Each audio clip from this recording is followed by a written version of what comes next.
జయ శ్రీమన్నారాయణ. శ్రీమతి రామానుజాయ నమః. మనం ఇవాళ భగవద్గీతల శ్లోకం గురించి ఇంకొకటి క్రొత్త శ్లోకం మనం నేర్చుకుంటున్నాం. ఏవ ముక్త్వా హృషీకేశం గుడాకేశః పరంతపః న యోత్స్య ఇతి గోవింద ముక్త్వా తూష్ణీం బభూవః. సంజయుడు పలికాడు. శత్రువులను తపింపచేసే అర్జునుడు ఈ విధంగా చెప్పిన తరువాత శ్రీకృష్ణునితో గోవింద నేను యుద్ధం చేయను అని పలికి మౌనం వహించాడు.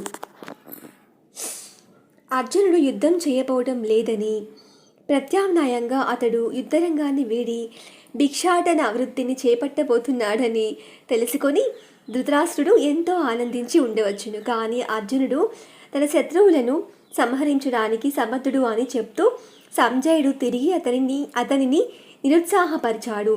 కుటుంబ అనురాగం కారణంగా అర్జునుడు కొంత తడువు మిథ్యాశోక తప్తుడైన శిష్యునిగా పరమ గురువైన శ్రీకృష్ణునికి శరణాగతుడు అయ్యాడు.